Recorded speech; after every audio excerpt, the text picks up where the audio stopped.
और मुकर्रम सामाईन, अस्सलामु अलैकुम वरहमतुल्लाहि वबरकातुहू। शायर का फैज़ान बसारत समाअत फरमाए कि चारे वर्गो दिल बेताब कहाँ होते हैं, हमको खुश रहने के आदाब कहाँ आते हैं। मैं तो एक मुश्त इसे सौंप दूँ सारे पेपर, एक मुट्ठी में हर बाब कहाँ आते हैं, कहाँ आते हैं। मुकर्रम हाज़रीन, आइए खैरात की इसी शायरा पर समाअत फरमाएं।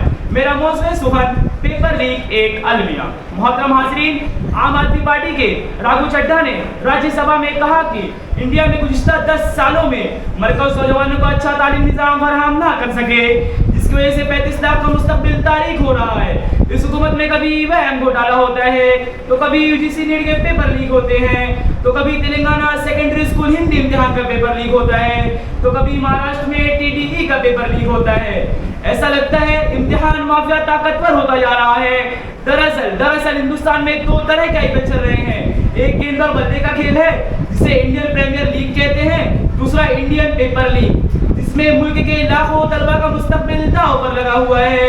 आइए हम यूजी पेपर लीग की अहमियत को समझ लें कि इस इम्तिहान को पास करने वाले तालिब इल्म को सेंट्रल पब्लिक सर्विस भी मिल सकती है। ये इम्तिहान में कामयाब होने वाले को पीएचडी करने की मंजूरी भी मिल सकती है।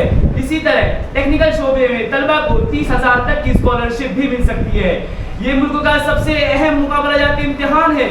इतना अहम इम्तिहान कि पेपर का लीक हो जाना, जिसकी वजह से पार्लियामेंट में हंगामा मच गया। कॉलेज के प्रिंसिपल और असिस्टेंट को गिरफ्तार कर लिया गया। गर्जी क्या भारत में कहीं दाल घोटाला, तो कभी गेहूं घोटाला, कहीं बॉन्ड पेपर घोटाला, तो कभी चारा घोटाला, कहीं अडानी का घपला, तो कभी हर्षद मेहता घोटाला।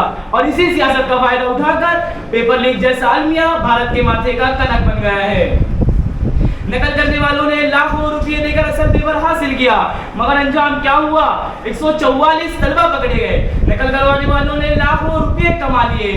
आखिर मुल्क में ऐसे अलमिया कब तक होते रहेंगे? आखिर हुकूमत की आँख कब खुलेगी? सच तो ये है, हुकूमत सिर्फ हिंदू मुस्लिम कार्ड खेलने में मगन है। और इनमें सबसे अहम मरकज़ी हुकूमत के इम्तिहान से इतनी बड़ी गफलत आखिर क्यों बरती गई? बकौल सुखनवर, एक जख्म नहीं पूरा बदन जख्मी है, एक जख्म नहीं पूरा बदन जख्मी है, दर्द बेचारा परेशान है, कहाँ से निकले, कहाँ से निकले। अज़ाने महफिल, गौर करने का मुकाम है कि जब नकल करके अपनी जिंदगी में कदम रखेंगे तो इनकी नाअहली के सबब मुल्क में कितने खसारे होंगे। भिवंडी के 2 पुल जमीन दोज हुए, बिहार में एक के बाद एक 4 फ्लाईओवर जमीन दोज हुए।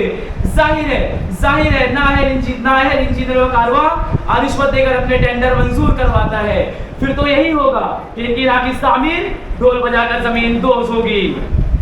अज़ीज़ाने महफिल, जरा सोचिए, अगर ये निकम्मे और नाअहल यूनिवर्सिटी में लेक्चरार बनेंगे, तलबा का कितना नुकसान होगा। एमपीएससी यूपीएससी की क्लास में तदरीस करेंगे तो कहाँ से काबिल और लायक तलबा का काफिला नमूदार हो सकता है। इसलिए हुकूमत को इन तमाम अहम ऊंचे इम्तिहानात पर ध्यान देना होगा। कमीशन और रिश्वतखोरी पर काबू पाना होगा। कमीशन खोरों को निकाल बाहर करना होगा। तभी पेपर लीक जैसे अलमिया का खात्मा मुमकिन है। किसी शायर ने क्या खूब कहा है कि किसी तरह की ज़बानदानी नहीं चलेगी, ये इम्तिहान में भी बेईमानी नहीं चलेगी। तू अपनी मर्जी के सारे किरदार आजमा ले, ये बेईमानी भरी कहानी नहीं चलेगी, नहीं चलेगी। शुक्रिया।